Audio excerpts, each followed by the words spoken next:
Good afternoon, ladies and gentlemen, and welcome to another segment of Asaph Cafe. I am your host, Asaph Adonai. Our co-hostess, Patti Reed, is here joining us with Pee Wee today.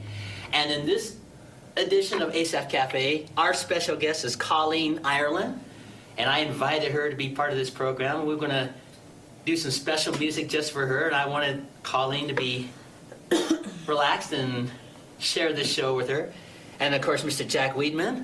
He was with us before, and he's here again today. And so Pee Wee and Jack will entertain Colleen as well as myself and Patti. And this time, instead of doing the traditional Burt Bacharach song, I'll let you pick a song. Would you like to hear something for starters?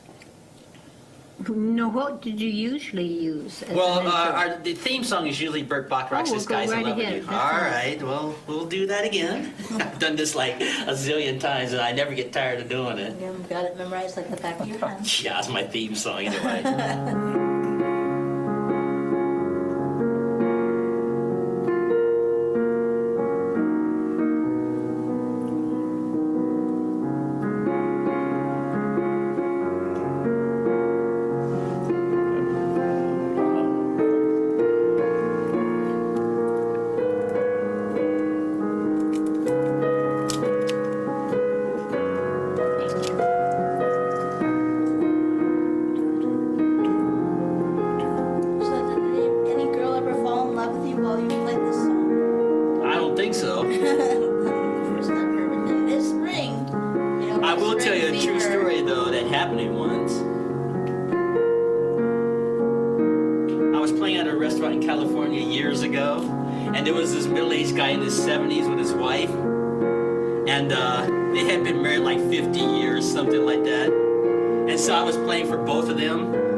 Got engulfed in the song I was playing, and she was leaning over the piano because I was playing on the grand piano, and she got so mesmerized because her husband got jealous for real.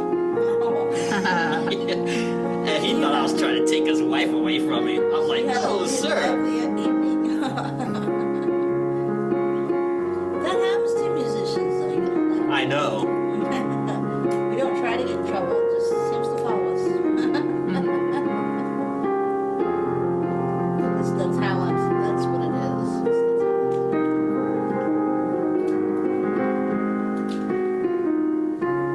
But it's such a delightful song anyway. Is there words to it? Yes, there are, but I don't sing. So. Okay. And that's how we usually start off Asaph Cafe, with the traditional Burt Bacharach's This Guy's in Love with You. And how's Pee Wee doing this week? Well, she's just full of sprite. She's everywhere doing everything. She loves to play ball at night. This is for Pee Wee. That's when she goes her fastest, around the trailer.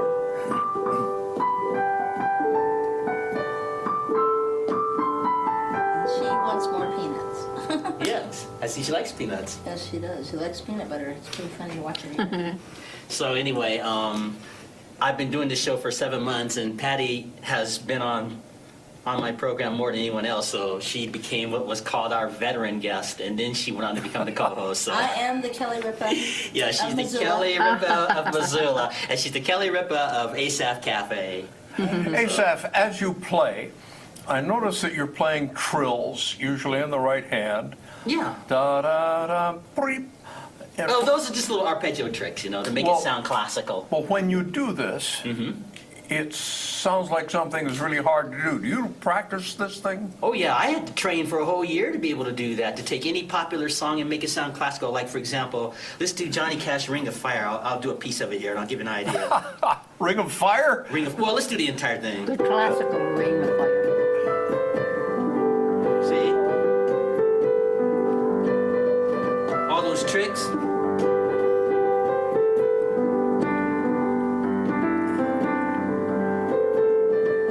I'm sorry.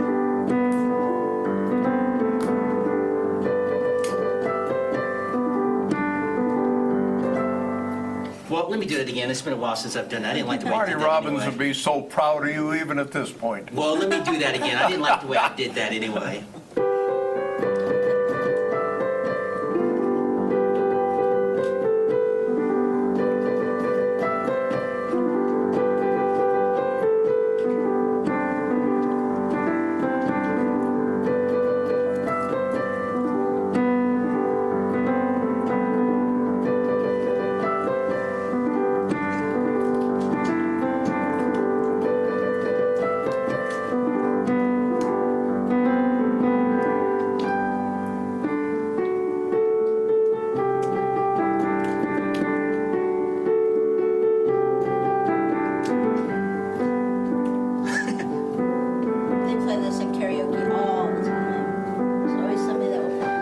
answer your question, all those tricks, I had to learn how to do all of that, take any popular song and make it sound classical, and do all these tricks. Yeah, I trained for a whole year to be able to do that. I can take any popular song if I know it, like Let's Have Fun with Painted Black. Mick Jagger's Painted Black. We'll get to the gospel in a little bit. See? And practice does work. I've been practicing. If you don't succeed the first time, do it again. Yeah.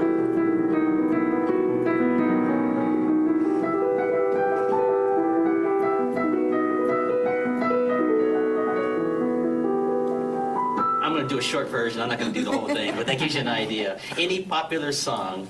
You really enjoy the piano, Asaph. In a day's time, in a 24-hour day, how long do you spend at a piano, at a keyboard? Well, when I had my piano at the place where I used to live, I would at least try to get 5 hours in.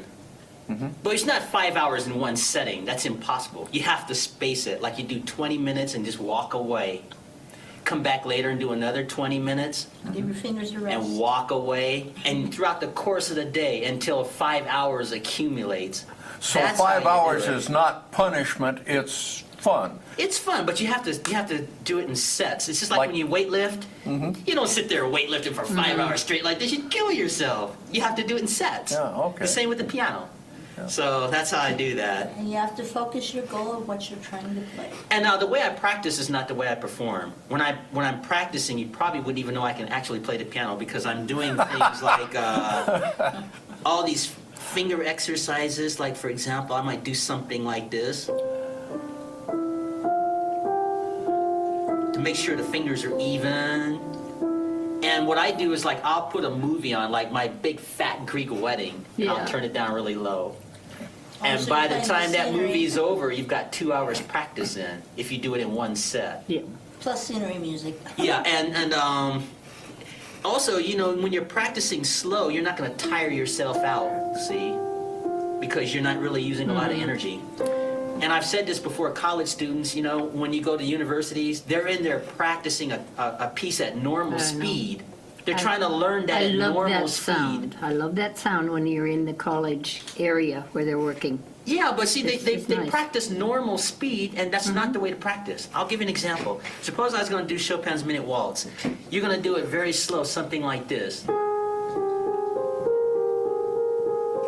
You'll recognize it. See how Mm-hmm. nice that is? And that way you don't be stumbling, see? Something like this, see? Yeah. And you can stop at that note and do it again. You know, for like 20 minutes, it's the same little thing, see? Breaks are important because when a person plays too much, it takes their energy. So Yeah, see, you practice slow. Recharge the batteries. And my point is, I hear college students practicing normal speed all the time, trying to learn, and it doesn't work. You've got to do that slowly. Give You your have to brain sink it time to in. process and pay attention to your fingers. And all those songs sound very nice in slow motion. I mean, you can do Flight of the Bumblebee in slow motion, you know? Something like this. Bumblebee is gonna fall down. See how nice Oh, that the is? poor bumblebee. See how nice that is? And you get to the melody there. See how nice that is when you're practicing? He's in slow motion. And yeah, Flight of the Bumblebee in slow motion. See, and I'm not even looking at the keys. I'm looking right at you, and I can still do it without stumbling. See? Isn't that nice? See how nice that is? It accents every note. Mm-hmm. And so on. You can just do that over and over, and and the more you do it slow, the You more. knew I played piano for years before I had my aneurysm. Yeah, I think did you it. mentioned that. From And you do- preschool in through all the way through college, and then with different orchestras after that. Excellent. So see, that's you practice slow. Whatever Chopin piece or Beethoven piece, And do one it hand at a slow. time, and then put them together. Yeah, and you do it slow so that your brain can process it. Yeah. It's like I demonstrated this with Patti. If I were going to teach you how to say Peter Piper picked a peck of pickled peppers, I wouldn't do it fast. I'm not going to come up and say, Colleen, here's what I want you to do. I want you to learn this. And I go, Peter Piper picked a pick up peppers, a pick up peppers, Peter Piper picked a Peter Piper picked a pick up peppers. Where's the pick up peppers, Peter Piper picked? If I said it like that, you'd never learn it. He's pecking on you. But if you do it slow, Right. and you say, Peter Piper picked a peck of pickled peppers, and stop right there. And eventually you learn that. So it's the same principle with practicing the piano. Don't go in there practicing normal speed and all fast, because you're just going to stumble and get sloppy and make mistakes and not learn. And you'll tire yourself out too after about 20 minutes of normal speed. And college students do that all the time. I hear it all the time. And I'm not trying to pick on college students. I'm just trying to encourage folks that when you practice, slow motion. Yeah, but somebody is teaching those college students, so that's where you need to aim your I discontent. understand, but when they're practicing, they're still doing it at normal speed. That's not the way to practice. I know, but someone's guiding them to do it that way. Yeah, well, that's just a system I don't agree with. I don't Yeah, think you learn that right. way. You're not going to learn how to play something fast. A lot of it when you go to school, you're on such a time frame, and that's Yeah, but the you one can thing. still practice slow, and then when you're at home, here's a Yeah. good example. Yeah. You know Van Cliburn. You remember Van Cliburn, don't you? You know how he won that first piano competition? And he said this in interviews. He sat in front of that piano about 8 hours or more every day, and he did everything literally very slow, because they give you 4 years to prepare for those Tchaikovsky piano competitions. 4 years. It's like the Olympics of the piano, is the way to describe it. Now, if you're sitting in front of a piano in slow motion for the next 4 years of your life at 8 hours or more every day, you're going to know every nook and cranny of that composition, every finger. Like you might be using a fourth finger with your right hand with, say, a second finger or something. You're going to know every detail, and then when you sit in front of that piano, it's just going to be so second nature, you'll just automatically be able to do it. That's how he won that thing. He practiced at least 8 hours or more every You're day. thinking in terms of one finger for a specific note. and yet- Every nook and cranny, and you do it slow. So if you You can be like a practice, sponge and soak it in. yeah, if you practice slowly for 4 years at 8 hours a day or more, you're gonna just know. You're gonna know it in your sleep. You're gonna know every detail. That is how Van Cliburn won that competition. He prepared for it in that way.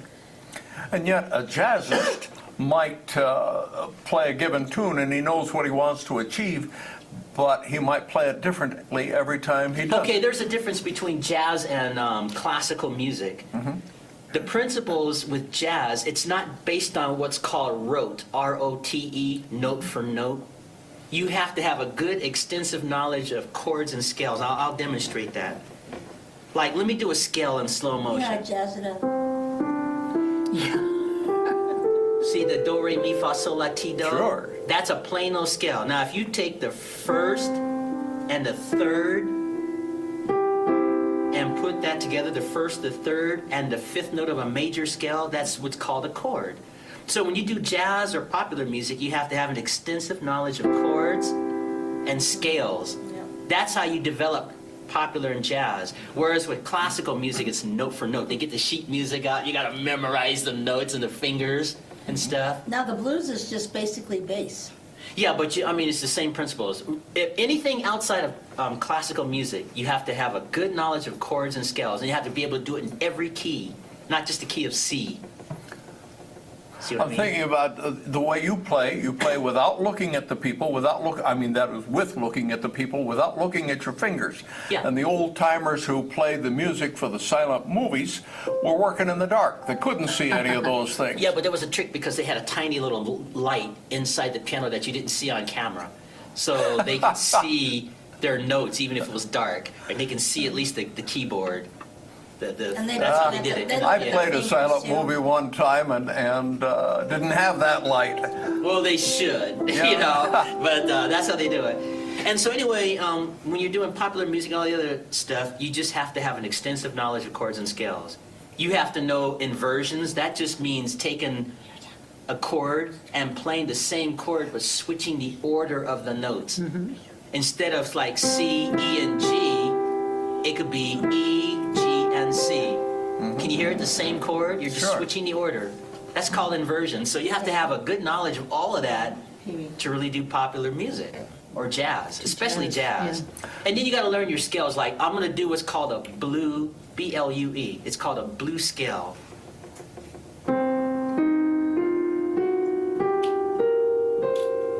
See? Yes. Now let me slow it down. That's the first note of the major scale. Remember when I did the major scale? That's the first note. Here's the third note, and you go down a half step. Can you hear it? Here's the fourth. Kinda like See, that's the fourth note. Then you take that fourth note and go up a half step till you get to the fifth. See how it's sounding jazzy? And then when you get to the seventh note, you go down. I'm sorry. See? And then the octave. And then when you swing the scale, that just means you're taking 8 notes instead of going dot dot dot dot dot. It's do da do da do da do ba do ba do ba do. That's to get your It's the emotions same going. thing. It's written on the paper exactly the same, but it's pronounced different when you play it. When you, in classical music, it'll sound like this, and that's not very exciting. But if you take that same pattern and swing it, see? And that's how you do all your jazz and stuff.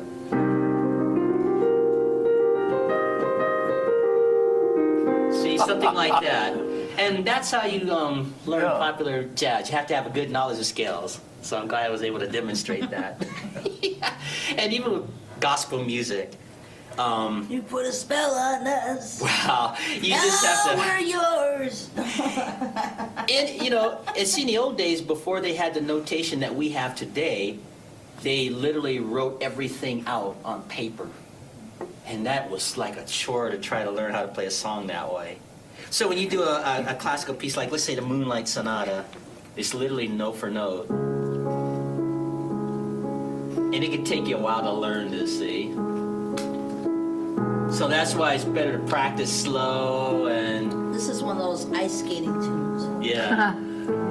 I'm not gonna do the whole thing, but I'll do bits and pieces to give you an idea. See, We're demolishing peanuts. see how nice that is.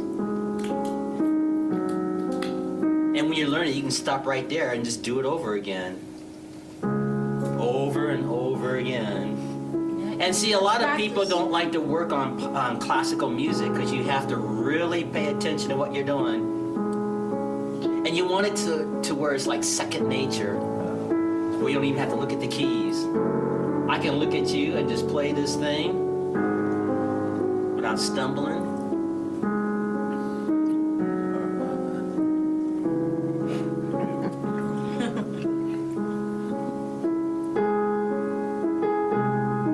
Nice that is. Now you're accenting the first beat of every measure. Yeah, the pinky does that melody, that this part right here. Okay, well it won't make sense on camera, but with the right hand, the pinky does the melody, and then with these fingers you do those triplets, that la la la la la. Okay. So you do that with the right hand at the same time, so that takes practice. And then with the left hand, it's just the chords, like we talked about in octaves. See right here? Can you hear it? I'll do it again. See, the left hand does 2 notes at a time. And my right hand is doing these triplets. Can you hear it? Yeah, and the right hand does the bass. And Yeah. No, the left hand does the bass. The right hand does Yes. the rhythm. And my right hand is doing these triplets. And then when that melody comes, I use my pinky, see? Now the right hand's doing 2 things at once, see? See? The right hand does both the triplets and the melody.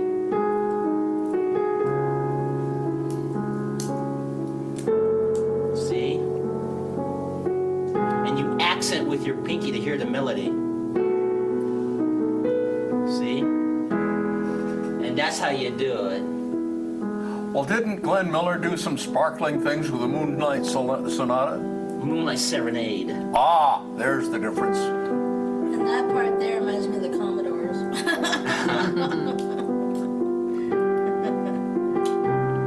See how nice that is? The right hand is doing 2 things at once. And it just takes practice to do that. Now, Guns N' Roses had a moment when they got a little classical, when they wrote one of their songs, towards the end. And that right hand does that motion through the entire piece, see?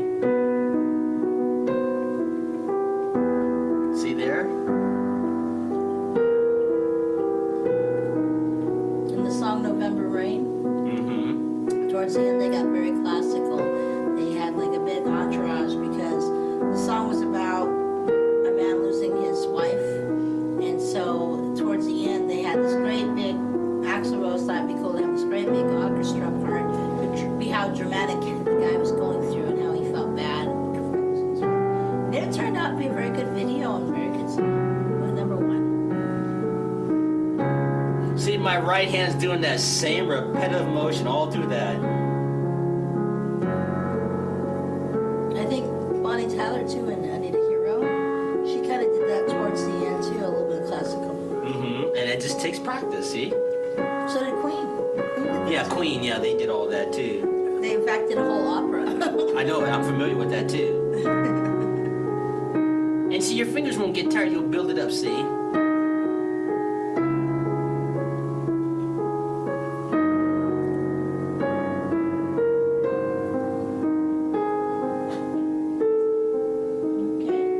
See how nice that is? Now, when you're learning this, you have to do it in what's called sections, you know. You don't do the whole song, you just bits and pieces of it, see? Sorry, I missed a note in there somewhere.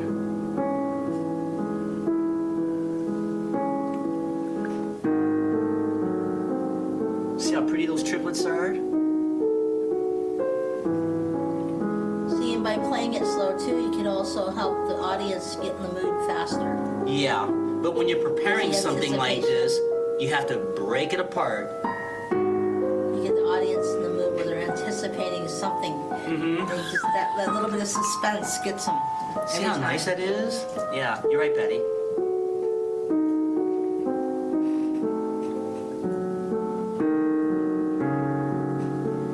See, I'm accenting some of those notes.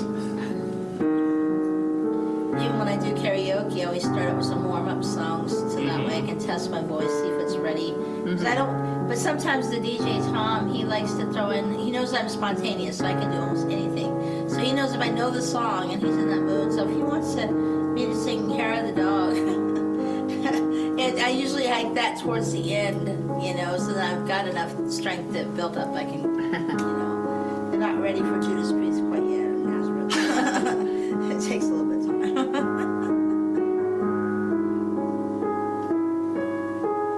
See how nice that is?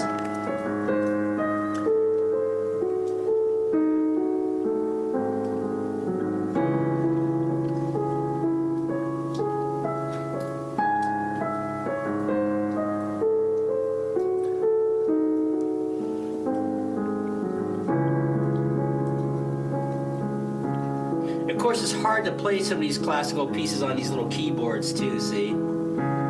Because the keys get a little stiff sometimes, and you'll miss notes and things like that. See? I was talking to you and did the entire song. Now, you bring up a good point here, that let us say you have a 5-year-old in your home. Okay. And the 5-year-old wants to grow up to be a fireman or a jet pilot, but you know that the piano is a good way to start the kid's intellectual journey in life. Okay. And the kid's interested. And then you play maybe the Moonlight Sonata for the child, and the kid's interested. Now, it's a nice slow thing. How do you keep the child's interest? Well, me personally, I do it through children's songs like this one here. Something like this, see? That's how you get a child's interest. In fact, just yesterday I was playing the piano at the library, and there was a school of grade school kids that came in. And it was about 20 of them, and they all swooped around the piano, and I just played that song, and they were like, wow. So they'll probably go home and say, Mommy, can I take piano lessons? But that's how you do it. I mean, you're not going to take a 5-year-old and play some intricate piece. You're going to lose that kid. But if it's something you can identify, like this song, or Mr. Rogers' Neighborhood. And ASAP will be giving lessons See? at the library for free. On Remember this song? Sure. Wednesdays, you will catch him there at the library getting free lessons for piano. See?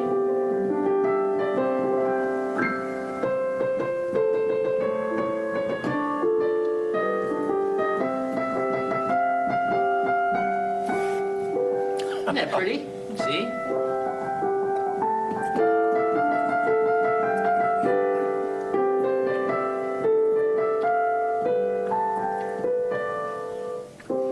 See, Now, you'll you catch enjoy a playing child. simple things like this, but you also, I've heard you play some things that are super complex. Yeah, but you know, you're not gonna do complex stuff for a child. No, But something no, like they that, have to be that will older. stick with a child. He'll go home and That's more preteen. yeah, no, you'd save the complex stuff for maybe a performance. I was going to tell you also a friend of mine that once played Carnegie Hall. His name was Darren Neighbor, and I didn't mention his name last time. I decided to do it today in case he's watching. Well, anyway, he played Carnegie Hall, and he said, you know, you don't have to take that metronome and be playing fast and all that. If you do it slow enough, the speed automatically comes. This is a man that's played Carnegie Hall, and I think you would know what he's talking about. Yeah. So, yeah, you just practice slow. And when you become Liberace, you still practice slow. You don't sit up there practicing fast because you're going to forget. Or you don't have an audience, really. You don't even need it. You still have to refresh and remember where your fingers go and all those factors. You got to pay attention, see? Mm-hmm. So, okay, now I want to change direction here. Let's do a gospel tune. I'm going to start out with Just As I Am. I'm going to do the entire song. The Billy Graham theme song, they call it these days.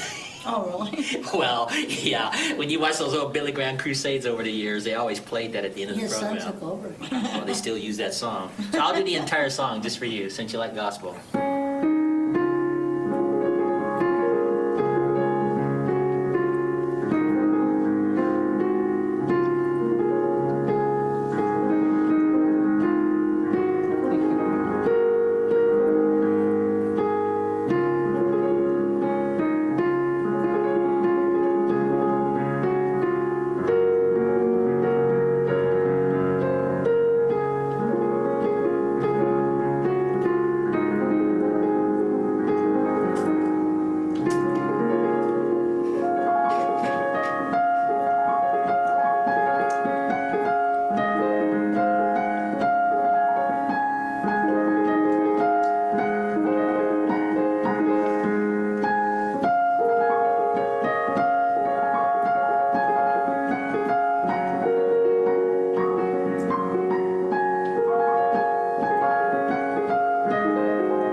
See how nice that is? Yeah. I keep hearing another song.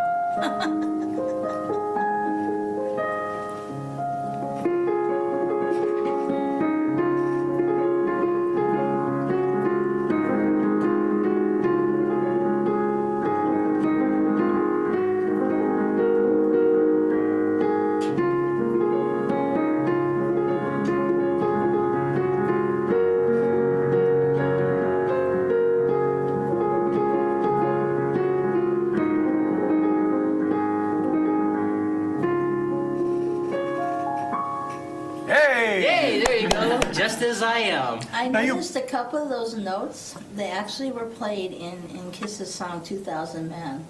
You never know, because some of those rock songs, they do take classical licks and things. Well, you're bringing up an important question, and I think in terms of your audience here, Sure. it means a lot. That you said gospel, and Yes. yet when most people think of gospel, they're thinking of Detroit, right?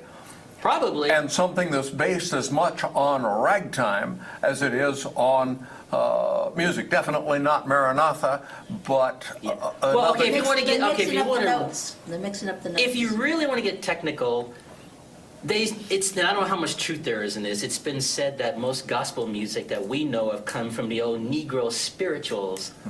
You know, like in the True. 1800s? They didn't have the traditional hymns that we have, like the Fanny Right. Crosby hymns. They had those kind of sad songs because of What the they were oppression feeling. that they were going through. So it might nobody be knows the something- trouble I've seen. Yeah, it might be something like, yeah.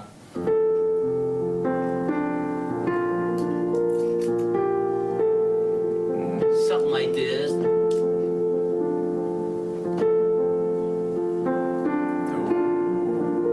My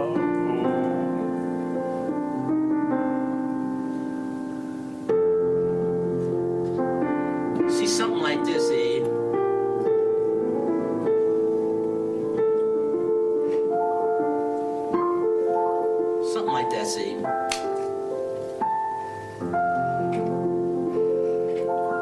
See something like that. But anyway, as time went by, gospel music started to evolve from those old spirituals and stuff. And of course, during Franny Cosby's time and some of the other people of that era, they wrote a lot of those hymns that we have. Like when you get a Baptist hymnal, and you see all those songs like Rock of Ages and. They start jazzing them up now, though. Well, yeah, but I mean when they were first really, when really they first it's came more out. rock and roll now. And now, of course, we're in, 2015, so now the old hymns have kind of fell by the wayside in a lot of Christian churches these days. Yeah. And the churches And they're themselves doing- have fallen by the wayside, right? Well, perhaps. Yeah, a lot But of- I was talking about the music part, and so now they're doing what's called praise and worship music, and I have to admit, I was not a fan of that when it first came out. And there's Christian rock, Yeah.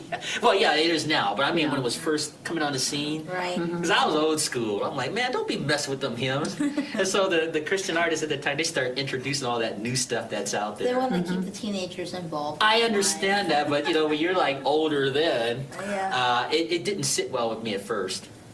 Another problem I had with the original praise song, the lyrics, the words, they didn't talk about the cross. They didn't talk about Jesus' death on the cross.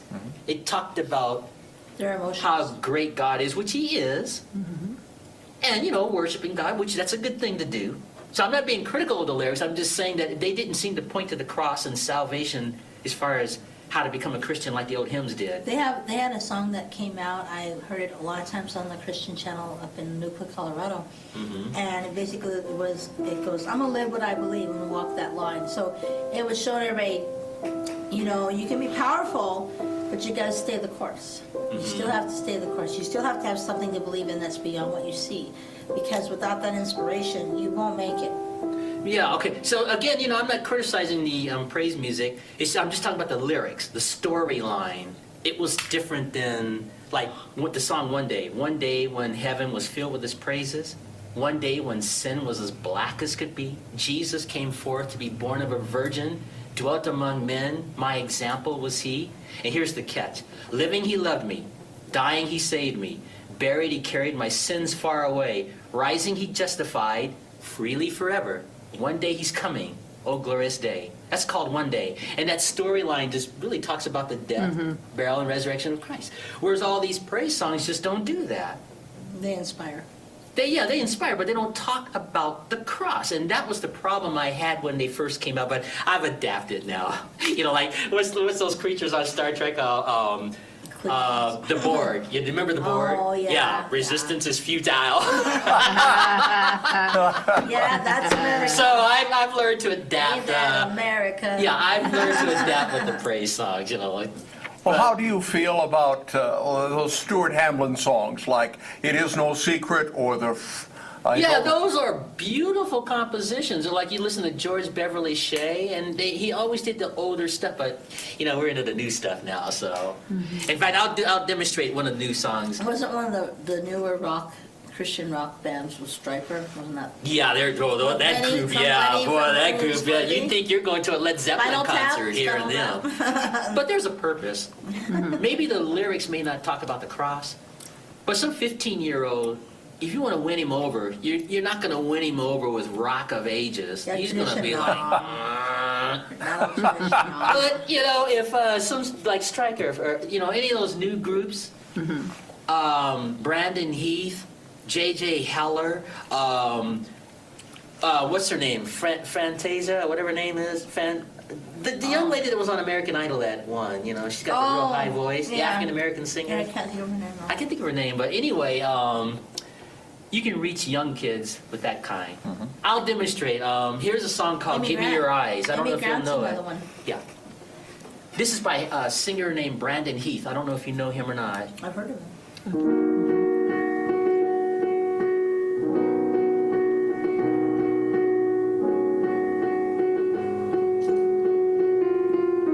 You recognize it? Can't think of the words. Recognize the tune.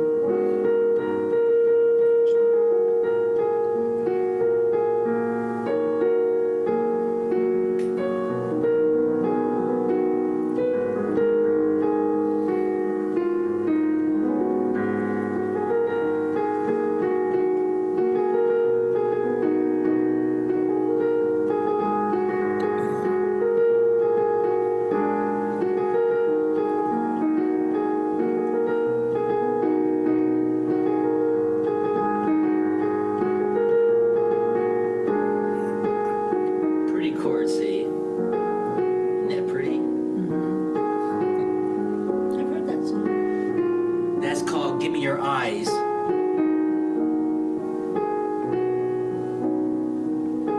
used to have a lot of them memorized when I lived in Nuclear. That's all there was to do that or country, so.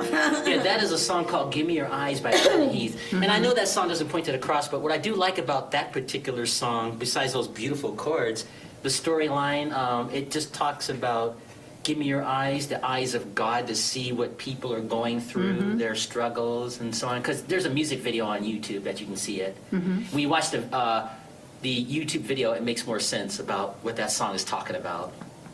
And it's talking about, like, that had a scene there where I think this guy had lost his job. He was too afraid to tell his wife, so he's just like, you know, walking around the bus station and whatever, just too afraid to tell his wife that he's unemployed. You know, things like that.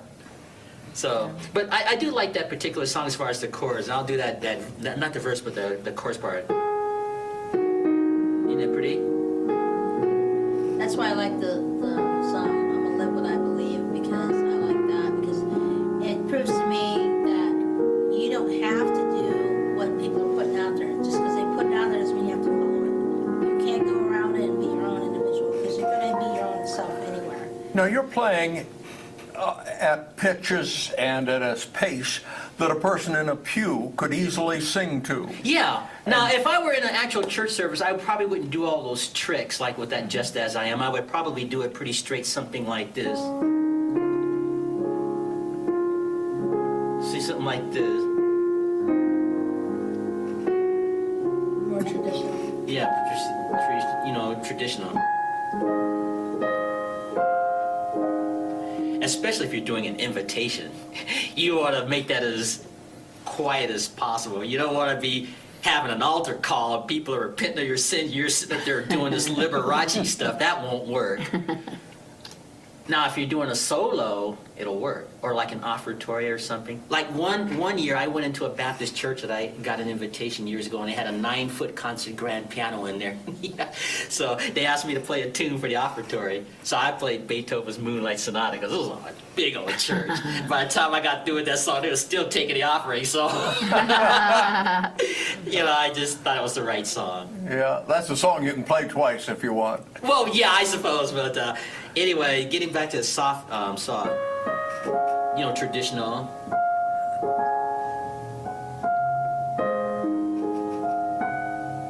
Isn't that nice? Even plain.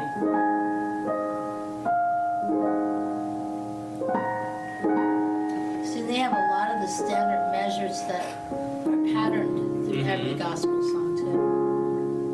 Which makes it recognizable. You can add a few little things.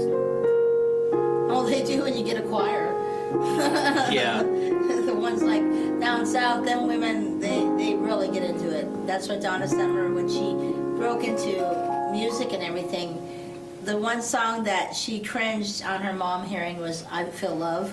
And she tried her best to keep her mom from watching TV or listening to the radio. She's like, but Donna, I have to know how you're doing. No, you don't. And her daughter was raised in the choir, so her going from all that religious music to rock and roll and being the disco queen, it was just. Well, let's talk about mind-boggling. that for a second, because I wrote about that in my autobiography. In the African American world in the past, when artists like James Brown and B.B. King were coming up, it was considered sacrilegious for people like James Brown, B.B. King, Aretha Franklin to take the original gospel roots and put it in popular music. Now, we're talking about the older African American generation. Of course, I've studied composition for years, and there's nothing blasphemous about it, but in their eyes, they thought it was to take the traditional sacred music and put it with pop music. And all that did was just make popular music more fun and bluesy and soulful. Yeah, because the rebellion came in there. But, that's the way it was. But the point is, it's okay to take gospel roots and put it. It is music. now. It's In the okay. movie Ray, about Ray Charles, Yeah. they made the point that people were to the point of next to fisticuffs over making a connection between. Well, I'll tell you about my grandfather. See, my grandfather was a Church of God in Christ pastor. And I didn't always agree with his theology, but I did love him. And they were from the old school. They didn't believe women could wear pants and stuff. So my grandmother would be mowing along with a dress. Now, I wouldn't go to that extreme, so I'm saying that lovingly. But, me and my cousins, we'd be listening to jazz when we were growing up, listening to, I don't know, maybe a Thelonious Monk or somebody. And my grandfather, we'd be listening to the blues, right? Yeah. Boy, you gonna go to hell listening to that. And I used to look at my grandfather and go, oh, brother, I'm not gonna go to hell for listening to Louis Armstrong, cut loose on a trumpet. Because Christ What a died for my wonderful sins. world. He didn't die for my music, he died for my sins. But that was the old generation, so you had to respect that. But I've been studying composition for years. I find no basis for that belief that you're not going to go to heaven for listening to the blues. But the older African American people, that's what they believe, so you just have to respect that. Yeah. But I like listening to Louis Armstrong and Fats Waller and Lena Horne. And I have fun listening to that stuff. So, but that was a different era, and that's what they Well, today you've spoken about playing music in a church circumstance. Yeah. And playing an interlude or an offertory, which is just you playing. Yeah, just when me. you're I can playing- do my tricks. But when you're in the service, I don't do the tricks. I do it pretty straight. Any song. The bar musicians out of the 50s and 60s Mm-hmm. have said that when you're backing up a singer, you don't play that melody note if you can avoid it. Yeah, well, I do for the sake of pitch. Because some people don't have that perfect pitch where they can zero in on a melody. So I'll throw in a melody just so that the singer can hear it very lightly while I'm backing the singer up. That's just the approach I take. Now, So you're sometimes- able to coordinate. You play the left hand, then with your other brain you play the right hand, Yeah, and just with once another in a brain while, you're breathing, and another hand you're talking. Yeah. Well, How I'm many not talking brains about- you've got, kid? I don't know. Well, I have one brain. It's just years of practice. I've been doing this since I was like 10 years old. I've been doing this all of my life, and So it's second nature. it just becomes second nature. You really like it. I love it. So it's Yeah. passion. And I'll tell you this fun story too. I don't know if I ever told you this story. This is a true story. I come from a military family, and I wrote about this in my autobiography. And how a piano came into our family. We just got back from Taipei, Taiwan, because my father was stationed there. So then we moved to Langley Air Force Base in Hampton, Virginia. And so my father was stationed there, Langley, and my father used to drink a lot of gin in the morning. And then he'd go somewhere and leave the house for a few hours and come back with like something new, like a toaster, towels, dishes, whatever. He just, every time he get to drinking gin, he'd leave the house and come home with something new. And one day he was really drinking some gin, and he left the house like he traditionally did, and then a few hours later he came home with a brand new piano, a spanking brand new piano they didn't even play. I'll bet you were floored. Well, I didn't take piano lessons then, but that's how this whole thing started. And my mom had a fit. She was like, she was crying. And I got to tell you the clean version, because she called him every name in a book. She's like, what are we going to do with this piano? Nobody in this house even knows how to play the piano. And my mother was too poor to have the piano taken back, so she started dusting it off, taking care of it, and it was part of the family. And then eventually I started sitting in front of it, messing around with it. And then when my father moved to Sacramento, I got formal music training, and the piano came with us. And then I went to band and took band classes and took trumpet lessons, just because sometimes you want to do more than one instrument. Your roaring high school years, is that? Well, actually, I was taking trumpet lessons in junior high, but I already knew how to play the piano prior to that because of what my father had done. Okay. So, So you learned how to play by ear first. yeah, on the piano. Yeah. And then when we moved to Sacramento, I got formal training, the theory, the notes, everything. I know, So- Pee-wee. But you're alluding to another problem. A family gets a new piano. It's shiny and beautiful. It was and everybody- brand new. This wasn't no used piano. My father came over with a brand new, spanking brand new piano. Well, what intrigues me is the psychology of it. It's it's a brand new piano. Don't touch it. Yeah. Well, I think my mom was trying to figure out 1,001 ways to return that piano at the time, and she just could not do it. She didn't have the financial means anyway. And I don't even think my father remembered he bought this piano. But we had literally a spanking brand new piano, almost hot off the press, sitting in our house. So. Well, a new piano usually gives a problem in as much as they should be tuned after delivery. Everything was done. Everything was done. The piano was put together, and it just became part of the family. Did it receive several tunings during the first year? Not really, because nobody hardly played it. I just messed around with it. So it I think I was drifted. like in the 4th grade at that time. Yeah. And then by the time I got to be about 6th grade or 7th grade, something like that, that's when it was becoming really more serious then. Was this a better piano, or was it a Spinet, or? It was an upright, but it was a beautiful upright. It was like a Yamaha, if I remember correctly. Brand new. Oh, Yamaha was making pianos. Yeah, they were making pianos then.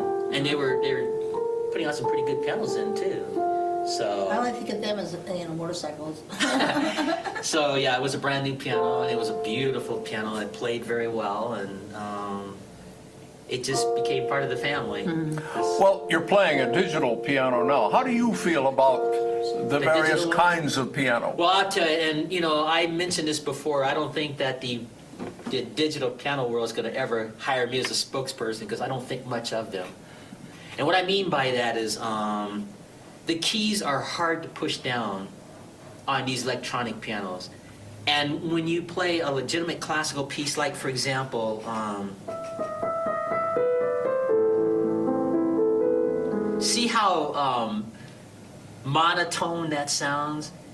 It's like you can't get this action here. It's just you turn it up or turn it down, Any classical piece. See how it just monotone. Can you hear it? We're told essentially that a digital piano is intended to give you the feel, or what we call the action, of a grand, not a spinet, not an old-fashioned Well, see, upright. but I think that's incorrect. I mean, I don't know who's saying that. But these keys are hard to push down, so if you're going to do a complex etude, for example, you're going to be miserable on these electronic pianos. You see, like you play on a Baldwin or something, the keys are very light to allow you to do certain things that's going to be harder to do on these kind of pianos.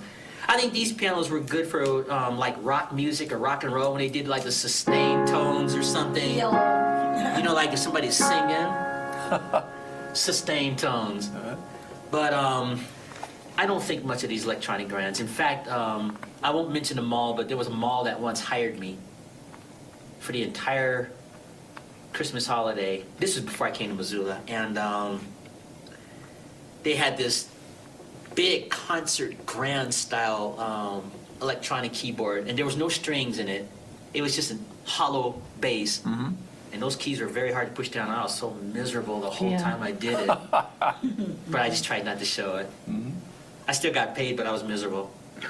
And you can't really express yourself like you want on these grands. It's just turn it up, turn it down, that's it. I'll do that for Elise again.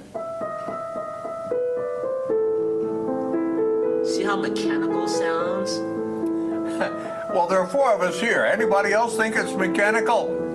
I like the way you do it. Yeah, but if I were on a regular piano, it would sound so much lovelier and expressed way better, see? Well, there's a little bit of a difference, because there's more echoing from a real piano than there is from an electric. And there are some electrics that are better than others. Yeah, but I just don't like them, though. I make no quarrels about it. Still a pretty song. The nice part about a natural piano, I'm going to jump to the middle part. you don't have to plug it in. You can just get up, walk over, sit down, and start playing it. Saves on your electric bill.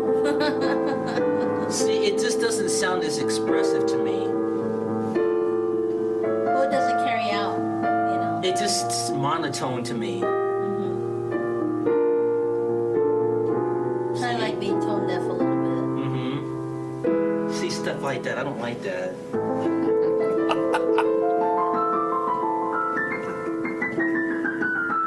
See how it's not as expressive to me. When you're doing all those tricks and stuff. Well, you're getting straight A's in my book. I'm going to award you both ears and a tail. Thank you, sir. Well, you always could play some stuff on an electric light orchestra. Because that's exactly why they called it that, because they were doing everything that was electronic instruments from their cellos. And they had a really cool bunch of violins and cellos that were clear plastic, and you could see right through them. It was really cool. So anyway, that gives you an idea. And on that note, it's almost been a literal hour. I extended the Oh, show. my. See how time flies? And so, ladies and gentlemen, thank you for being part of this version of Asaph Cafe. Once again, our hostess, Patti Reed, and Colleen Ireland, our special guest, Jack Wiegman. And of course, I am Asaph Adonai, your host. And so, until our next show, ladies and gentlemen, Maranatha. Don't let money run you.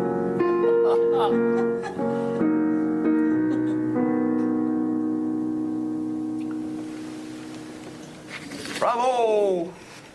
Now you'll check my meter. Well, Patti, you and I can do a show together if you have some time, because Colleen's going to have to kick off.